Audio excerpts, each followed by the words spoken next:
Hey everybody, and welcome back to my channel. Today I'm just playing with some almost new watercolors. I'm painting with the watercolors from Paul Rubens, and I recently got a new set from them to try that out, and I combined that with my existing set to have every color I have in one palette. And there will be a video soon where I share the new watercolor set with you and the swatches and yeah, how I like it. I like their watercolors. That's why I'm painting with them today. I try to stay abstract. Um, I just wanted to see how the paints are working on that paper. It's not my favorite paper, I have to say. It's the Strathmore journal. I'm not sure if it was a watercolor or mixed media journal. It has a very heavy paper. I think it should be a 300 GSM from what it feels like, but one part of the book, the half of the pages, have a very rough texture, and just these sides of the papers don't work really good for watercolor, in my opinion. I don't really like that, and it's not the perfect paper that I'm using today, so keep that in mind. The only thing I like about this paper, you can see the granulation quite nicely because of that big texture, I would say. But the watercolors don't work with the paper. They just sit on top of it and they soak in quite slowly. But once they are dry, they get quite dull, but that's not because of the watercolors, it's just because of that paper. I experience that differently on other papers. I wanted to stay a little bit more muted today, not as bright as I usually paint, just because sometimes I try to do things differently. Because whenever I do something I usually don't do or use a product I usually don't use, I always learn something, and sometimes I just put that in as a creative exercise, especially when I don't have that much time maybe, or if I don't have creative energy, then I would do such a kind of exercise, just playing with the material. And as I said today, I try to stay a little bit more muted compared to my usual type or way of painting. If you want to see more abstract watercolor painting or more intuitive watercolor painting, check out my membership. There I shared two paintings during the last month, and it's a full process every time. And you will find a lot of other videos also in the membership because it's over a year now. It started in December 2024, and yeah, there are a bunch of videos to go through. I will give you the link to the watercolor palettes I've combined here in the video description, and I will also give you the link to the membership.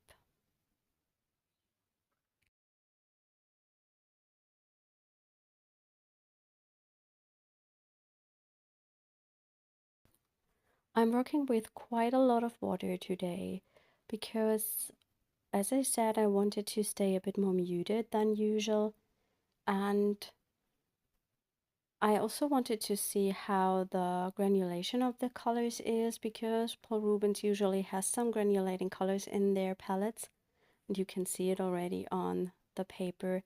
I really love how the blue mixes in here and goes together with that pink.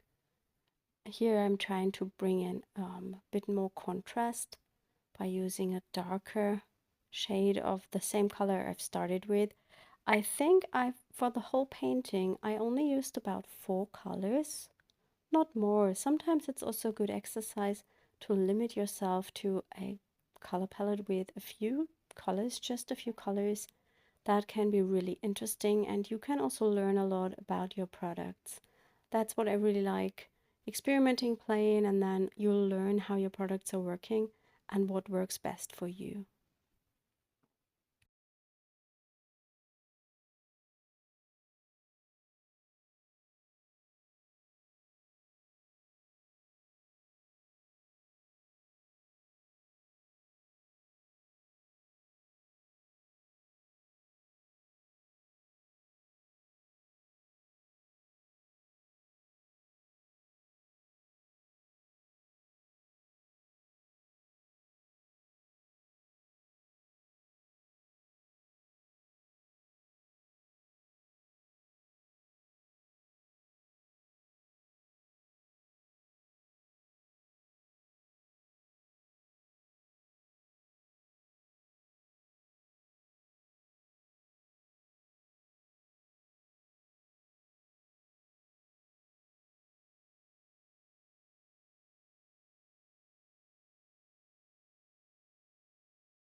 I really like how these two colors mix together. It's the cobalt turquoise mixed with the, I think it's a raw umber. I don't know the names of the colors, but I just guess.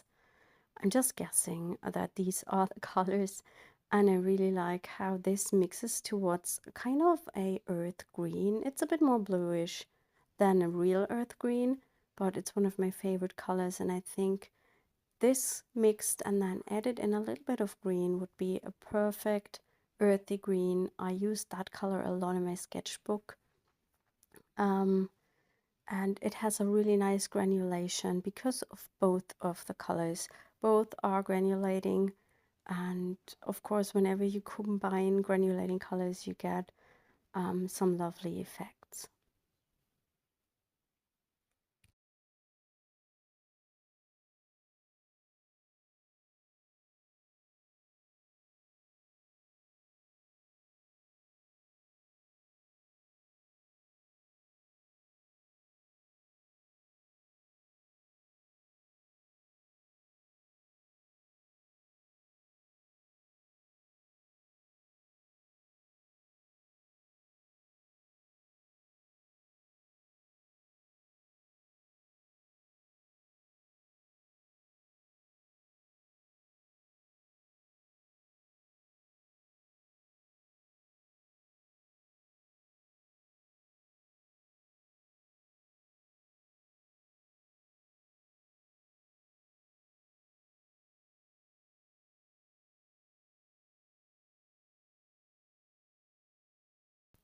By layering these pink kind of circly shapes over the other colors, you create a lot of depth. You have to take care that the layer underneath is dry so you don't get a lot of mixing.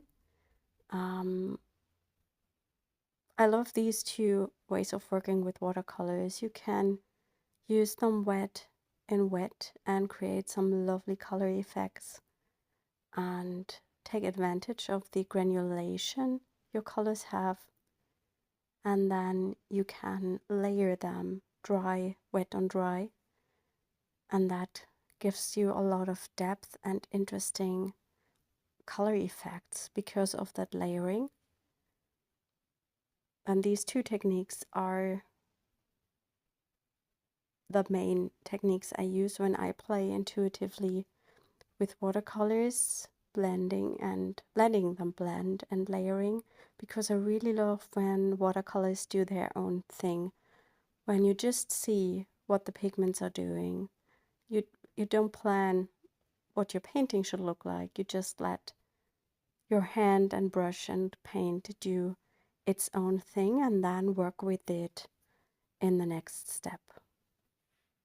I added in some orangey because I felt it was a bit too boring, and I really like the orange because it's complementary to blue, and that makes everything pop a little more. It's not my favorite color palette today because I usually work much more warmer and brighter, I would say. I'm someone who really loves warm colors. But I really liked how this turned out. I learned a lot. I could play with the paints, and that's what a sketchbook is good for. Just experimenting, playing, having fun, learning. For me, the main thing about art, and I always mention it, is that I would like to have fun. I want to enjoy it. I don't want it to be hard work. So that's why I personally never would draw something that looks like a photorealistic copy of something, because that is work. That is really hard work, and that would be not for me. I'm adding some splatters in between because I really like the texture you get with that. It also adds some more depth to your painting and loosens everything up a little bit more.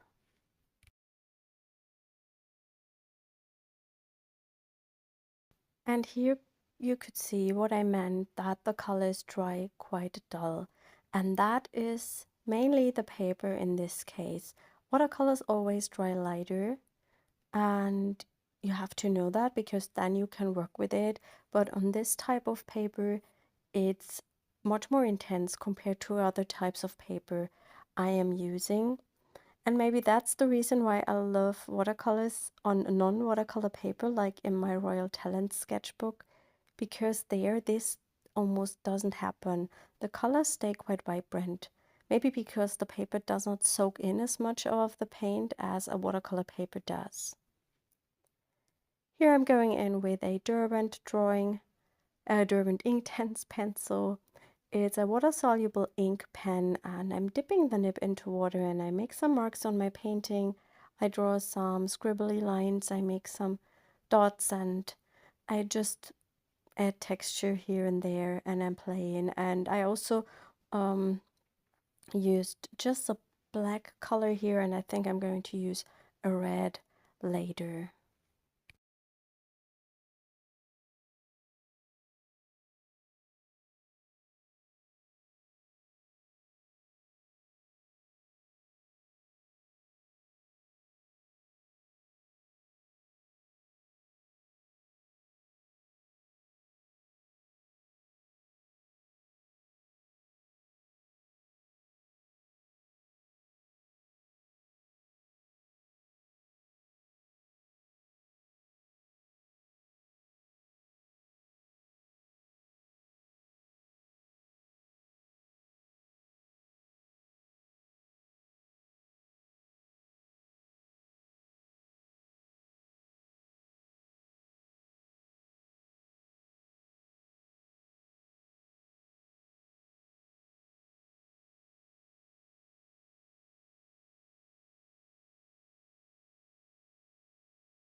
If you don't have the Derwent Inktense, you can use any water-soluble pencil and make the same thing, dip the nib into water and then draw with it.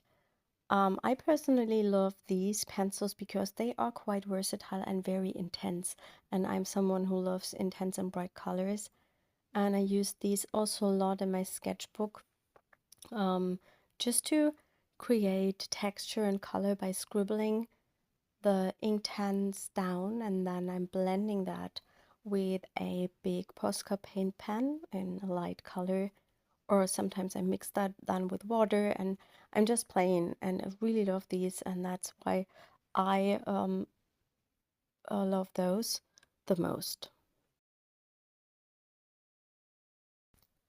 I wanted to paint in some botanical images, just to have something you can focus on, not only these pebble shapes that I now have, and I'm using that pink color I've started with, just in a more intense way to make it darker. And I'm just painting in these botanical images. You can pre-draw them if you like. I usually don't do it, but I have a lot of painting experience. I draw every day, and so I'm feeling quite good without pre-drawing things. But if you are maybe a beginner or you usually do not draw a lot, then I would just recommend use a pencil and draw it and then paint it in, so you don't have to be afraid to ruin your painting.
I always like when there is something opaque in a painting, and here I decided to use an oil pastel to bring in this opacity, and I'm just drawing the same shapes I've done before with watercolor, just with the oil pastel.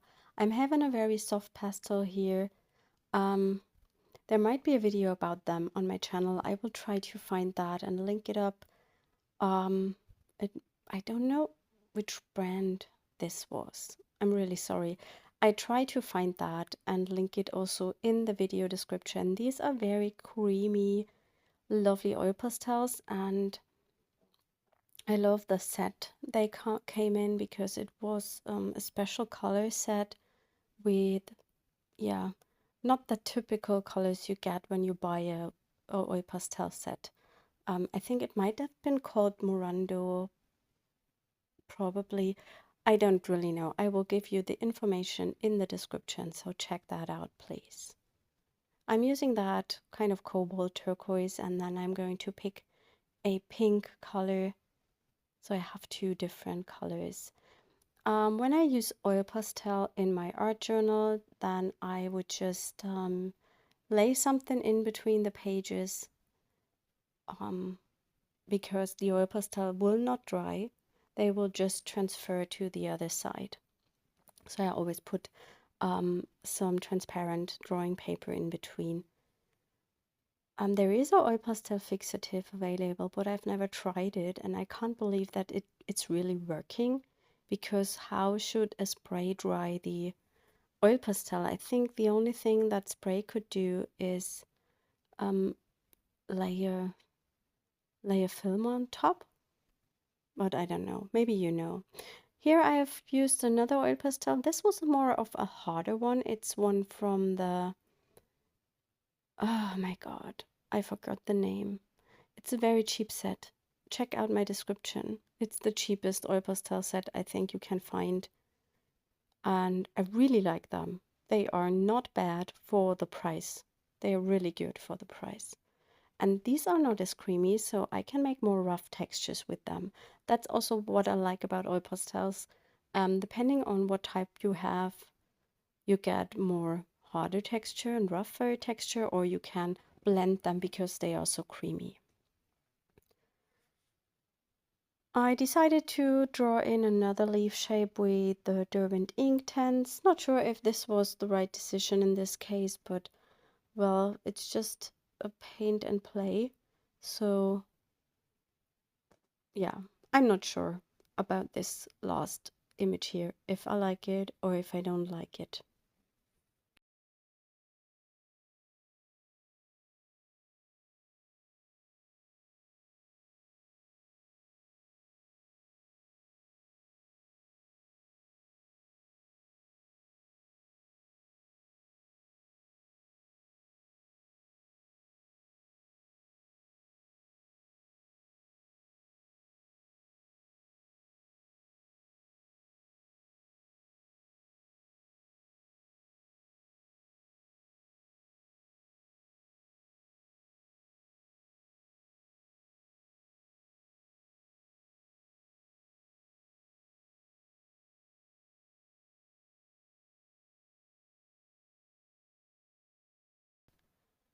I'm using another of these soft oil pastels here, just to make a few more marks on my page.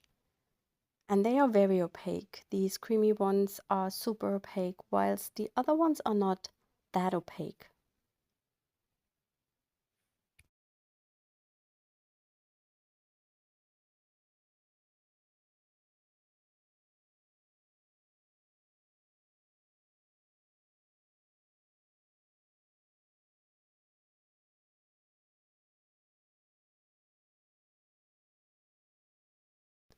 Yes, and that's my page for today. I hope you enjoyed that video. Here is a photo of the finished painting. Yeah, I hope we will see us next time, and you have a wonderful rest of the week. Bye.